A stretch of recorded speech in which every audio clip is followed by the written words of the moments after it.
तो बच्चों पिछली क्लास में हम लोगों ने गुणनखंड विधि से द्विघात समीकरण जो होते हैं उनके हल निकालना सीखा था, एक्स की वैल्यू निकालनी सीखी थी। ठीक है, आज हम लोग द्विघात समीकरण को हल करना सीखेंगे द्विघात सूत्र की सहायता से। ठीक है, किसकी सहायता से?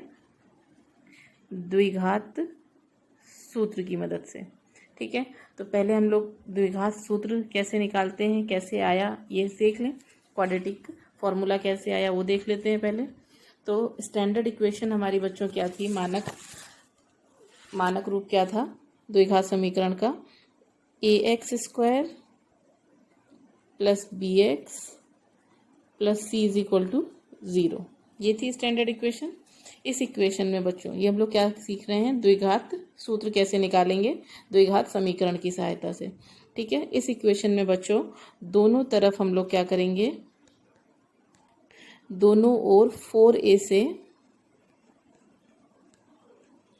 ठीक है, LHS और RHS दोनों में 4a से गुणा करने पर, ठीक है, 4a से गुणा करने पर जब बच्चों हम लोग ये गुणा कर रहे हैं, गुणा हमें करने की ज़रूरत क्यों पड़ रही है?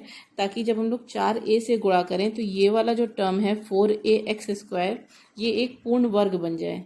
ठीक है, x² का क्या हो जाए? ये एक पूर्ण वर्ग बन जाए। तो इसको हमें पूर्ण वर्ग बनाना है, इसलिए हम लोग दोनों तरफ किससे कर रहे हैं? 4a से गुणा कर रहे हैं। ठीक है, सिर्फ एक तरफ गुणा करने से कुछ नहीं होगा, तो क्या करना पड़ेगा? दोनों तरफ गुणा करेंगे। तो जब दोनों तरफ हम गुणा कर रहे हैं तो ये हमारा हो जाएगा 4a is equal to ax² plus bx plus c, ठीक है, is equal to 0 into 4a। तो जब 0 को हम लोग 4a से मल्टीप्लाई करेंगे तो ये 0 ही हो जाएगा। ठीक है, और नेक्स्ट हमारी इक्वेशन आगे हम लोग देखते हैं, ये सॉल्व करेंगे तो क्या हो जाएगी? ये हो जाएगी 4a² x², क्योंकि ब्रैकेट के बाहर 4a है और ब्रैकेट के अंदर ax² है, दोनों गुणा होंगे तो 4a² x² हो जाएगा।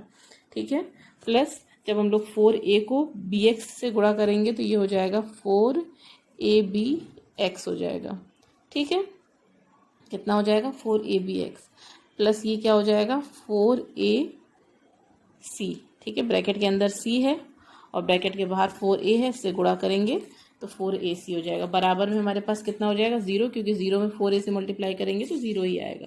ठीक है, अब इसको हम लोग 4a² x² को क्या 4 किसका वर्ग होता है? 2 का, तो इसको हम लोग ये लिख सकते हैं 2a² x² लिख सकते हैं। हाँ, लिख सकते हैं। तो एक हम लोगों ने फॉर्मूला पढ़ा है a² प्लस b² का, a प्लस बी के होल स्क्वायर का। तो हमें इसको इस तरह से बनाना है कि a प्लस बी के होल स्क्वायर के रूप में बन जाए। तो और ये जो 4a है इसको अगर हम ये लिख दें 2ax इंटू बी, तो क्या ये गलत हो जाएगा? नहीं गलत होगा ना। क्या किया हमने? ये जो 4a² x² है इसको हमने लिखा 2ax का होल स्क्वायर और इस 4 को 2 इंटू 2 में तोड़ा, एक 2 को ब्रैकेट के बाहर रखा और एक 2 को 2 और ax को एक साथ रखा। क्यों? क्योंकि हमें ये 2ax वाला टर्म बनाना है, ये वाला टर्म 2ax का बनाना है। तो हमने बीच में क्या रखा? 2ax, ब्रैकेट के बाहर b और 4ac। ठीक है, अब इसके बाद बच्चों अब हम क्या करेंगे? दोनों पक्षों में हमें क्या करना पड़ेगा? फॉर्मूला बनाने के लिए हमने आपको बताया a प्लस बी के होल स्क्वायर का फॉर्मूला बनाएंगे हम। फॉर्मूला बनाने के लिए हमें क्या करना पड़ेगा? दोनों पक्षों में, ठीक है, कौन से दोनों पक्षों में? इस इक्वेशन के दोनों पक्षों में b² जोड़ने पर। क्या जोड़ेंगे? b², फॉर्मूला बना रहे हैं हम लोग। ठीक है, b² जोड़ने पर जब हम b² जोड़ेंगे तो हमारे पास क्या हो जाएगा? ये हो जाएगा 2ax², ये तो हमारे पास था ही पहले से, प्लस 2 ब्रैकेट में 2ax इंटू बी भी हमारे पास था। ठीक है, 2ax इंटू बी भी हमारे पास था। ठीक है, प्लस हमारे पास क्या था? b²। ठीक है, b² हमने जोड़ा और यहाँ पे हमारे पास 4ac पुरानी वाली इक्वेशन से था। ये वाली जो इक्वेशन है बराबर में हमने दोनों तरफ क्या कहा था? दोनों पक्षों में b² जोड़ने पर। तो यहाँ पे हमने लेफ्ट साइड में यहाँ पे b² जोड़ दिया और बराबर के बाहर बराबर के आगे राइट साइड में हमारा बी स्क्वायर एक ये हो जाएगा। ठीक है, अब जब हम लोग इसको देखते हैं तो ये देखिए A square plus B square plus 2ab बन रहा है, जहाँ पे हमारे पास ए की जगह कितना है, फॉर्मूला अगर हम देखते हैं तो ए की जगह हमारे पास 2ax है और बी की जगह हमारे पास कितना है, बी ही है। ठीक है, बी की जगह हमारे पास कितना है, बी है। ठीक, तो इस पूरी इक्वेशन को ये जो है हमारे पास, कलर चेंज कर देती हूँ मैं, ये जो है हमारे पास 2ax का होल स्क्वायर 2 ब्रैकेट में 2axb और प्लस बी स्क्वायर, ये पूरा हमारा एक फॉर्मूला जो होता है a प्लस बी के होल स्क्वायर वो बन सकता है। तो इसको हम लोग ये लिख सकते हैं, कौन सा फॉर्मूला बन रहा है हमारे पास, a प्लस बी का होल स्क्वायर वाला फॉर्मूला। वो क्या होता है, a square plus 2ab plus B square, ये होता है। ठीक है, a की जगह ये 2ax है इक्वेशन में ऊपर वाले में, और b की जगह b ही है।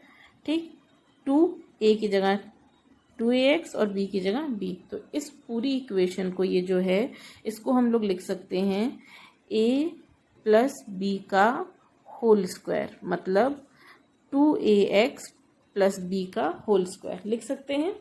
ठीक है, बराबर उसके साथ हमारे साथ क्या बच रहा है, प्लस, ये तो हमारा फॉर्मूला बन गया ax 2ax प्लस बी का होल स्क्वायर, और हमारे साथ क्या बच रहा है 4ac is equal to B square, ये हमारे पास बच रहा है।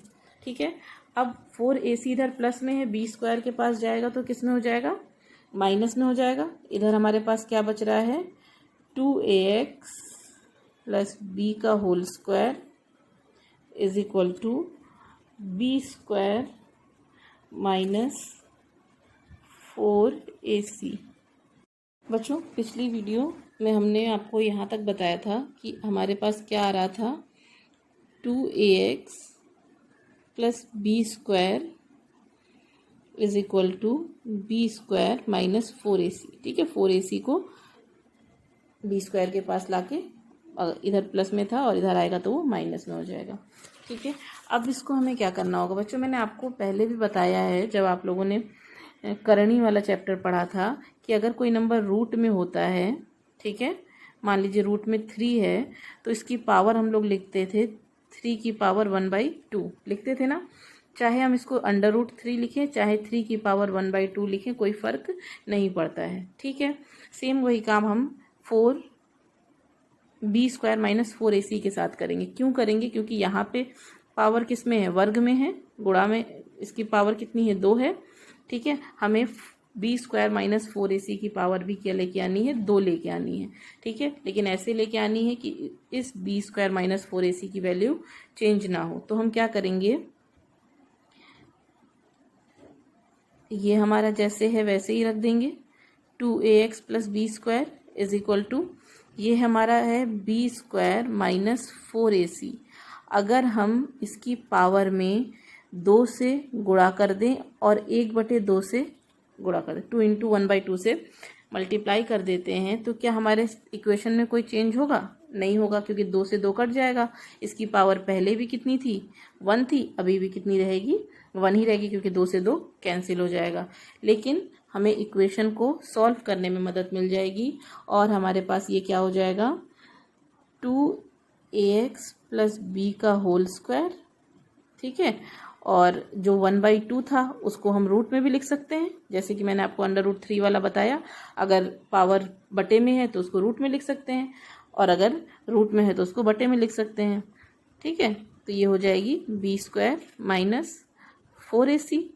ठीक है, 1/2 को हमने √रूट में चेंज कर दिया, और जो मल्टीप्लाई किया था 2 से, वो हमारा 2 एज इट इज़ यहाँ पे रहेगा। ठीक है, ऐसे ही रहेगा ये। हाँ, तो अब आगे देखते हैं हम लोग, ये हो गया इसकी पावर 2।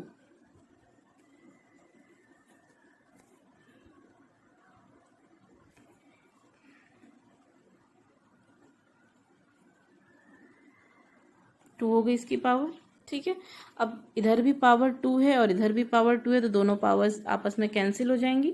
कैंसिल होने के बाद हमारे पास बचेगा 2ax प्लस बी एक ब्रैकेट में और इधर हमारे पास बचेगा प्लस माइनस अंडर रूट में बी स्क्वायर माइनस 4ac बचेगा। ठीक है, इतना बचेगा। अब इसके बाद हम लोग क्या करेंगे, ये b जो है रूट 2ax के साथ प्लस में है, इधर आएगा तो किस में हो जाएगा, माइनस में हो जाएगा। तो ये हो गया minus B plus minus under root B square minus 4ac हो जाएगा। x के साथ 2a मल्टीप्लाई में है, राइट साइड में आएगा तो किस में हो जाएगा, डिवाइड में हो जाएगा। तो हमारे पास ये हो जाएगा x is equal to minus B plus minus under root B square minus 4ac। ठीक है, ये बी स्क्वायर है, आप ये हमारा है ये बी स्क्वायर। 2a उधर मल्टीप्लाई में था तो इधर आएगा तो किस में हो जाएगा, पूरे के डिवाइड में। ये बच्चों है हमारा द्विघात सूत्र, जिसको हम लोगों ने द्विघात समीकरण की सहायता से निकाला है। इस सूत्र की मदद से हमें x की 2 वैल्यूज मिलेंगी। ठीक है, इस सूत्र का इस्तेमाल हम लोग कब करेंगे, हमें एक द्विघात समीकरण दिया रहेगा और उसमें पूछा जाएगा कि x का मान बताइए। ठीक है, तब हम इस फॉर्मूले का इस्तेमाल करेंगे और इससे हमें x की 2 वैल्यूज निकल के आएंगी। एक आएगी इस फॉर्मूले से, देखिए इसमें 2 फॉर्मूले बनेंगे। पिछले में हमने देखा था कि प्लस माइनस में था तो उसको हम लोग 2 बार लिख सकते हैं। एक बार B square minus B plus under root B square minus 4ac upon 2a। एक x का मान इससे निकल के आएगा और दूसरा हमारा x का मान आएगा minus B minus under root B square minus 4ac upon ये a है 2a। ठीक है, तो जब भी हमें द्विघात समीकरण दिया रहेगा और उसमें मूल पूछे जाएंगे, ठीक है, या x की वैल्यू पूछी जाएगी, तो हम इस फॉर्मूले का यूज़ करेंगे। x is equal to minus B plus minus B square minus 4ac upon 2a। ठीक है, इस फॉर्मूले को हम लोग 2 तरह से लिख सकते हैं, एक बार प्लस में, ठीक है, एक बार इस प्लस के साथ,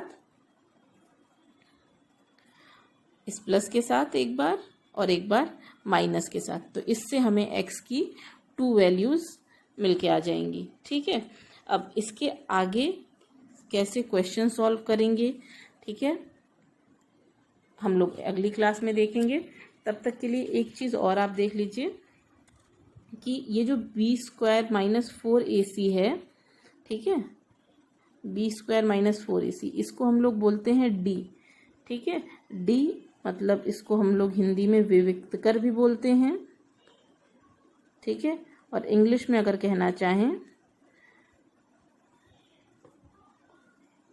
विविक्त कर कहते हैं हिंदी में, और अगर इंग्लिश में लिखना चाहें तो डिस्क्रिमिनेंट कहते हैं। ठीक है, DISCRIMINANT।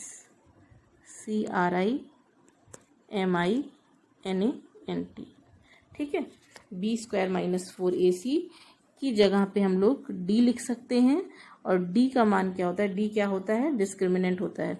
अब इस d की हेल्प से हमारे जो x के मान हैं वो मान पॉजिटिव होंगे या पॉजिटिव नहीं होंगे, रियल नंबर्स होंगे या रियल नंबर्स नहीं होंगे, ये हम लोग नेक्स्ट क्लास में देखेंगे। तब तक के लिए